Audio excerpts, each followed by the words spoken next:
Good evening. It's about 9 in the evening. I fainted twice today, and I want to tell you about the people who came to my rescue and register my thanks and gratitude to them. If they are listening, I hope this voice note will reach them because I only got one of their names, and even then, not his full name. And also the people who walked past me and did nothing.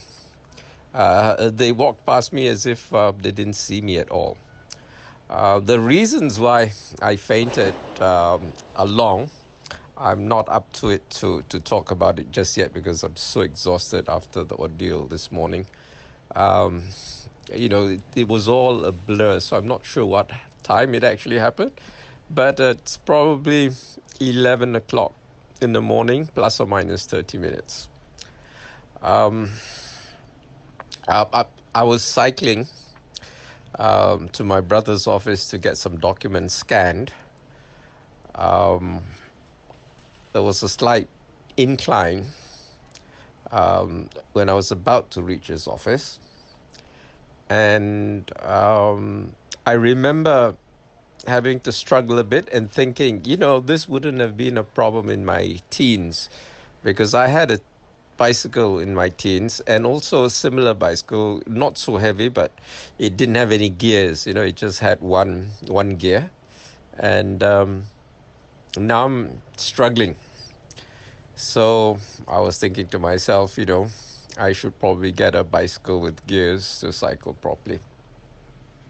Anyway, as I reached this office, I was about to lift the bicycle onto the 5-foot way, the kaki lima, when I felt a bit queasy, like beginning to see stars and stuff. And I remember telling myself, oh, looks like you're about to have a hypotensive or hypoglycemic attack. So why don't you exert yourself, just stand and hold the bicycle for a few minutes until you gain some strength or composure. And then I passed out.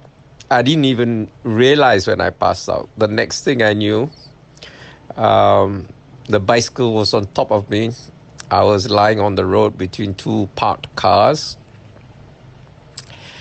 And I don't know how long I had lost consciousness. And I remember thinking, okay, you need to get blood into your brains. So don't try to sit up. Just, I tried to bend my knees so that there'd be more blood going to my head, but I couldn't. And after a while, a man came up to me and he tried to, an Indian man, later I found out his name was Manoharan. And he tried to sit me up, and I said, no, I need to get the blood going to my head so that I have glucose and oxygen in my head, and I should be okay in a while. I recognize it to be either hypotensive or hypoglycemic, and that's the thing to do. I know for a fact it's not a stroke because I've watched enough videos of people who've had strokes and they tell about the experience. And I know it wasn't a heart attack because heart attacks have very characteristic pains in the chest region as well, in the left arm. So eventually he came back with a bottle of mineral water and asked me to take a sip. And as soon as the water touched my lips, I realized how dry my lips were. So that was good. And then Kaka came walking by. She turned out to be the Indonesian waitress at a restaurant nearby. And the man said, go get some sugar. So she came with a bowl of sugar without a spoon. So I said, can you get a spoon, please? I don't want, I don't need the whole bowl of sugar. I just need, 1 teaspoon or 2. So she came back with a spoon. I had that. And then after a long while, I don't know how long, okay, I sat up. and then eventually stood up.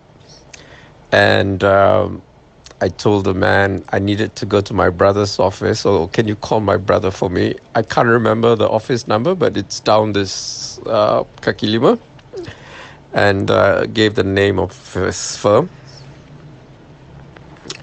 And then he asked me about 3 times what number, and I said, I don't know the number, And that's when I realized he was illiterate.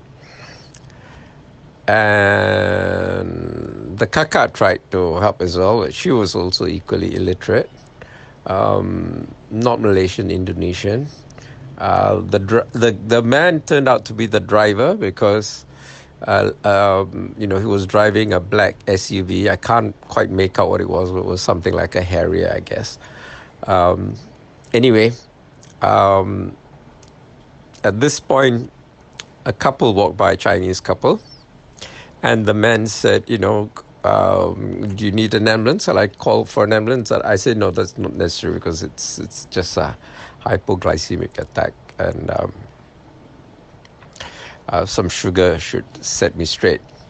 And gentleman Manoharan asked the kakak to get me some a drink and put lots of sugar in it. So she got me a barley panas with lots of sugar in it, very sweet.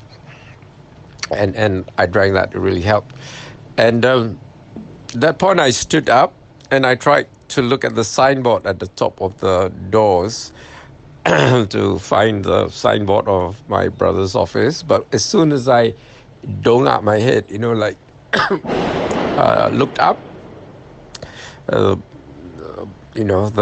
started seeing stars, and I had to sit down. And so there I was on the pavement, and Manoharan said his boss called him. He's a driver for the boss. That's how I found out he was a driver. And he had to go, so he left. And the Chinese couple, went looking for this firm. Of course, they could read, so it wasn't a problem for them not knowing the number. And while waiting for, and the kakak who was the waitress had to go back to work. Okay, so I was there on the pavement, waiting for my brother to come with the Chinese gentleman. And I was there on the 5-foot way, not the pavement. And I had this plastic of barley in my hand, sipping it. I was lying down, actually. What do you call it? I think my head was up against the pillar, a column. Then 2 Malay ladies in tudung walked by. They were chatting to each other. And they walked by as if they never saw me at all. They didn't say, can I help you? Is there anything wrong with you? Are you okay? Nothing. They were probably so engrossed in their conversation that they walked past without even giving me a glance. Okay? Which was a bit strange. Not criticizing them. They were probably too engrossed to notice me. But maybe they're a bit, how do you say it? They just live in their own world. If there are things happening around them, they just don't get involved. It could be that, part of the education system. But anyway, I don't want to get deep into that because it's more speculation and interpretation. But I just want to thank the Chinese couple. And it just shows you how important education is. If you have people who can't read or write, it really limits your nation building, your capacity building, and how you can be a better Malaysia. So education is a really important enabling technology to create a better Malaysia. And as far as the average man or woman on the street is, I think there's no issue about race or racial bigotry or religion. An Indian gentleman helped me, a Chinese couple helped me. It's but some politicians who make mileage out of racial divides and and try to get political gain, personal advantage out of fanning racial differences. But for the average person in the street, it's really a non-issue at all. So God bless you. Have a nice day, and see you next time. Bye.